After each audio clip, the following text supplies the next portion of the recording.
In Congress, July 4th, 1776, the unanimous declaration of the 13 United States of America, when in the course of human events, it becomes necessary for one people to dissolve the political bands which have connected them with another, and to assume among the powers of the earth the separate and equal station to which the laws of nature and nature's God entitle them. A decent respect to the opinions of mankind requires that they should declare the causes which impel them to the separation. We hold these truths to be self-evident, that all men are created equal, that they are endowed by their Creator with certain unalienable rights, that among these are life, liberty, and the pursuit of happiness. The Declaration of Independence states the principles on which our government and our identity as Americans are based. Unlike the other founding documents, the Declaration of Independence is not legally binding, but it is powerful. Abraham Lincoln called it, quote, a rebuke and a stumbling block to tyranny and oppression, and unquote. It continues to inspire people around the world to fight for freedom and equality. Welcome, ladies and gentlemen. This is The Sensible Truth on the Medlock Post. This is episode 10, and we are here to lift, inspire, encourage, and empower. I'm your host, Richard G. Medlock. Yes, Sensible Truth, episode 10. We're talking about the Declaration of Independence today. Its birthday is tomorrow, July 4th, and 249 years. That's an amazing feat when you look back on history. The Roman Empire lasted longer than that, but look what they went through. And they basically destroyed themselves from within, which Abraham Lincoln talked about. So again, this week, happy 4th of July. That's the Declaration, or that's the Constitution. And then we're celebrating America this week. We should be celebrating it every week, but we're celebrating America. No, don't want to go there yet. On this day in history, on July 2nd, 1776, let me back up to July 2nd, 1964. I failed to mention that yesterday because in 1964, July 2nd, Lyndon Baines Johnson, President of the United States, signed the Civil Rights Act of 1964. Next year, he would sign another Civil Rights Act of 1965. Now, in 1964, he signed that reluctantly. He did not want to sign it, but pressure was on him from everywhere except the Democrats because the bill passed with 100% Republican vote and 0 Democrat vote. 0. The next year, 100% Republicans, and I think was only 2 Democrats. So, little history there. All right. The Second Continental Congress, assembled in Philadelphia, formally adopts Richard Henry Lee's resolution for the independence from Great Britain. The vote is unanimous, with only one New York abstaining, with only New York abstaining. The resolution had originally been presented to Congress on June 7th, but it soon became clear that New York, New Jersey, Pennsylvania, Delaware, Maryland, and my own state, South Carolina, were as yet unwilling to declare independence, though they would likely be ready to vote in favor of a break with England in due course. Thus, the Congress agreed to delay the vote on Lee's resolution until July 1st. In the intervening period, Congress appointed a committee to draft a formal Declaration of Independence. Its members were John Adams, Massachusetts, Benjamin Franklin of Pennsylvania, Roger Sherman of Connecticut, Robert R. Livingston of New York, and Thomas Jefferson of Virginia. Thomas Jefferson, well known to be the best writer of the group, was selected to be the primary author of the document, which was presented to Congress for review on June 28th, 1776. Isn't it amazing how fast they got things done? On July 1st, 1776, debate on the lead resolution resumed as planned, with the majority of the delegates favoring the resolution. Congress thought it of the utmost importance that independence be unanimously proclaimed. That was to ensure that to ensure this, they delayed the final vote until July 2nd, when 12 colonial delegations voted in favor of it, with the New York delegates abstaining, unsure of how their constituents would wish them to vote. And look at New York now. So on this day in 1776, July 2nd, the lead resolution of independence passes. America declares itself independent from Great Britain. Of it, and in the letter to his wife Abigail, John Adams wrote this: "But the best is past. The second day of July, 1776, will be a memorial epoch in the history of America. I am apt to believe that it will be celebrated by succeeding generations as the greatest anniversary festival. It ought to be commemorated as the Day of Deliverance by solemn acts of devotion to God Almighty. It ought to be solemnized with pomp, shows, games, sports, guns, bells, bonfires, and illuminations from one end of the continent to the other, from this time forward, forevermore." That's a powerful statement in his letter to his wife. Well, we've kept that up for quite a while. It's kind of fading a little bit, and it shouldn't. But this is where we are. And he also said a couple other things. This is on July 3rd, part of that letter. "I am well aware of the toil and blood and treasure it will cost us to maintain this declaration and support and defend these states. Yet through all the gloom, I see the rays of ravishing light and glory. I can see that the end is worth all the means. This is our day of deliverance."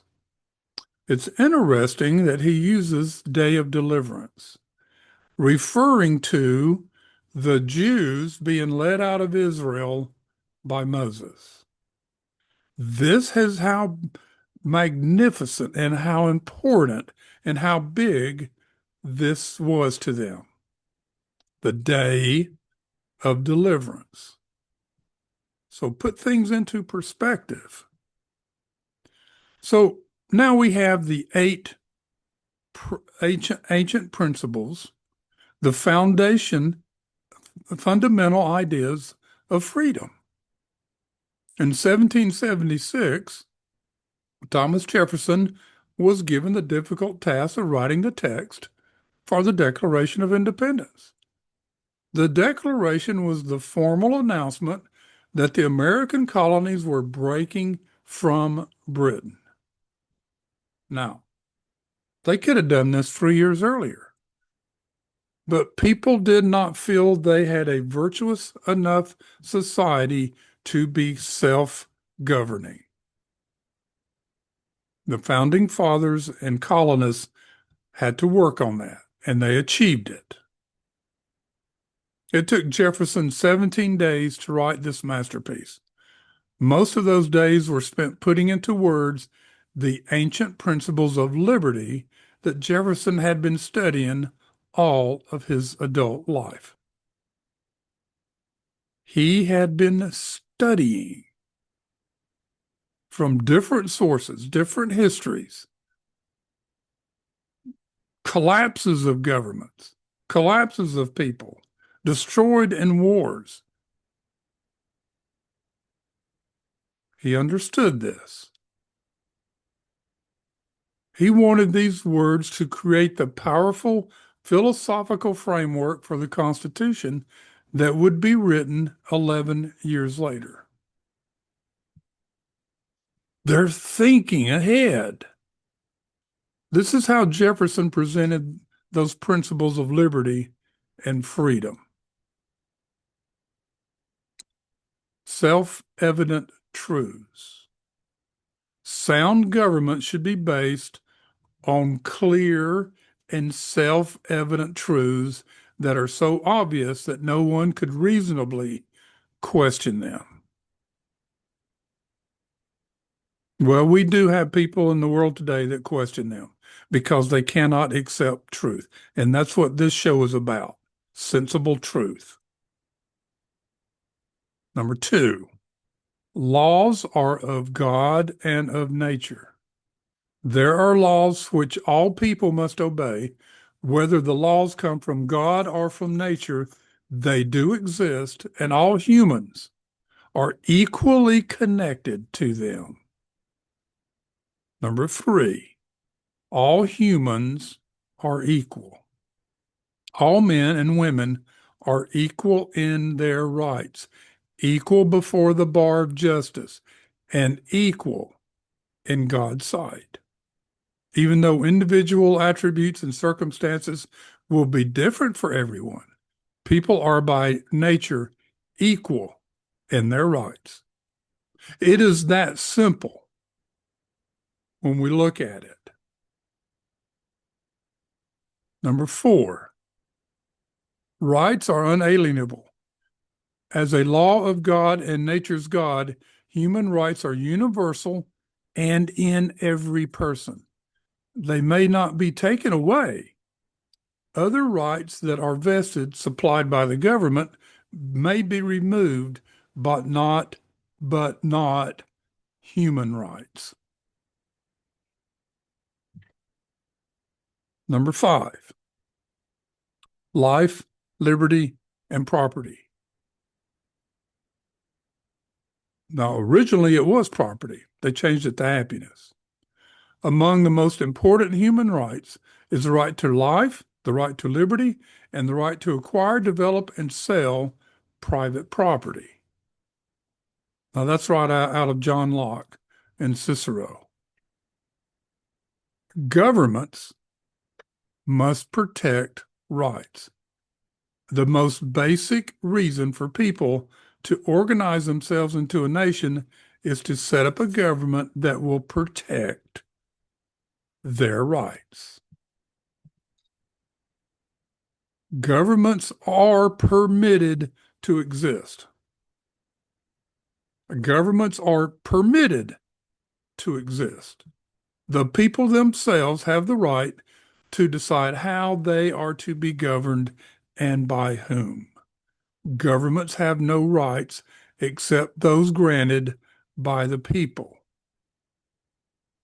And from the Declaration of Independence, quote, that to secure these rights, governments are instituted among men, deriving their just powers from the consent of the government or from the governed, that whenever any form of government becomes destructive of these ends, and we can list a whole bunch of those like they did to King George III, so here's where you've gone astray. It is the right of the people, we the people, to alter or abolish it and to institute new government, laying its foundation on such principles and organizing its powers in such form as to them shall seem most likely to affect their safety and happiness. So we, the people, have the right to take bad government and move it back to good government. Now, folks, we're doing that today. We're trying to do that as hard as we can. Number 8, people may change the government at will. We, the people, have the right and the duty to replace a government that doesn't protect their human rights. Now, along with these 8 essential principles came wonderful promises: a free nation, a free people, united and indivisible, founded on liberty and equality. These principles stirred hope for freedom among the 3 million colonists of 1776. So here is how these promises were initially structured and justified. They called it their Declaration of Independence. The charges against King George III and his government charged them with using 7 pillars of tyranny. Now, these go back in ancient times. They can be found in every harsh and despotic government since the dawn of history. All-powerful ruler. Freedom's greatest enemy is the all-powerful ruler. This can be an individual or a group. The ruler is beholden to no law, no governing body, and certainly not to the people themselves. His power is not limited. It is ruled by supreme selfishness. The king giveth, and the king taketh away. Yeah, how about that, folks? We've seen that tried in the United States. Caste. A ruler rewards his supporters by protecting them in special elitist class with favors and privileges that others don't enjoy. Can we see that in America today? Number 3, things in common. When rulers take over a nation's economy, they promise fairness by taking from the haves and giving to the have-nots. The framers called this leveling and warned future Americans against it. If such policies are allowed to run their course, they ultimately impoverish everyone.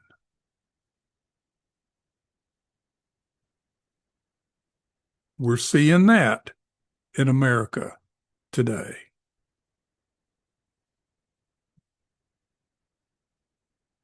Things in common. I don't know why it did that. I don't know. All right. 4, regulation. In an attempt to make possible all things in common, rulers demand the power to regulate, set all prices, and tightly control all production and distribution.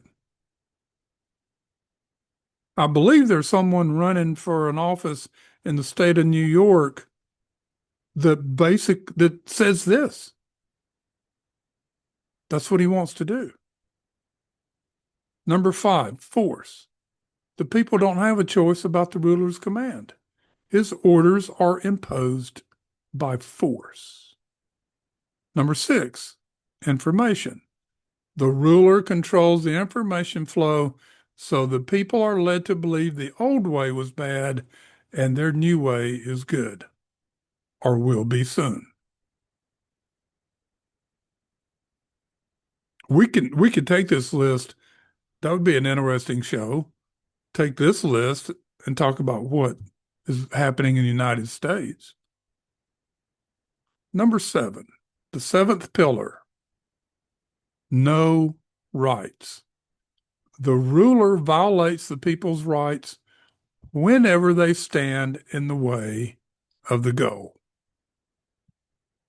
Now, the 7 pillars of tyranny, The seven enemies of freedom can be seen in operation throughout history under an assortment of names and titles: communism, socialism, Nazism, totalitarianism, fascism, democratic socialism, dynasties, theocracies, Caesar, not the person, but the role of the leader, pharaoh, emperor, and a czar. Now, we see a theocracy in Iran, and look what that has caused. That theocracy of tyranny. It's all the same name, folks. They do the same 7 pillars of tyranny. So let's look at some quotes. Thomas Jefferson, quote, "If people let government decide which foods they eat and medicines they take, their bodies will soon be in as sorry a state as are the souls of those who live under tyranny." That, folks, is prophetic. That is prophetic when you look at the situation. Vaccines, COVID vaccines. George Washington in his farewell address. "The unity of government, which constitutes you one people, is also now dear to you.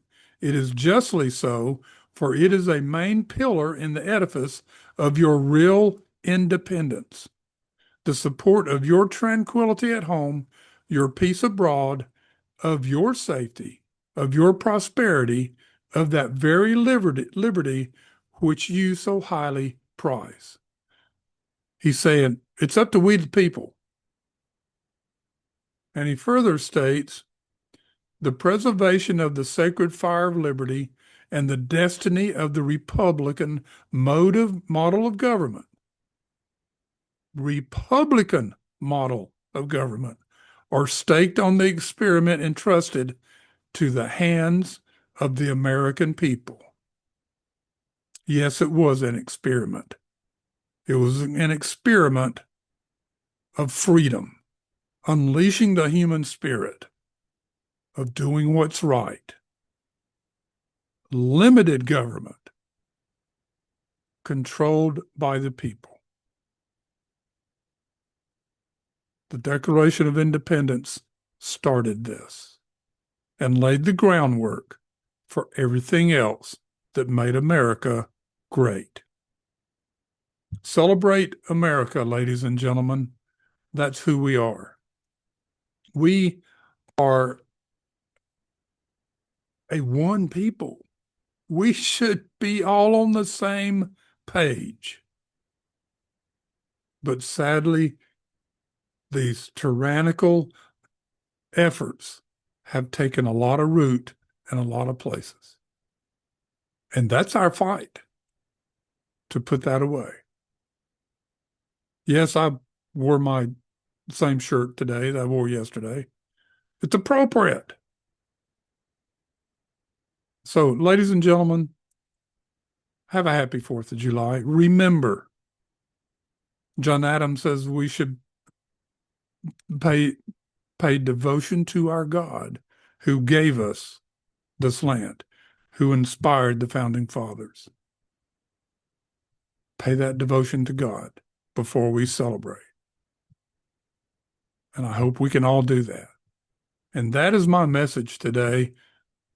This is July 3rd, 2025, not 1776. So we will see you tomorrow. I'm going to do one tomorrow on July 4th. And it'll be interesting. You want to listen to that one too. So may God bless you. May God bless America. Have a great day. This is Richard G. Medlock saying so long.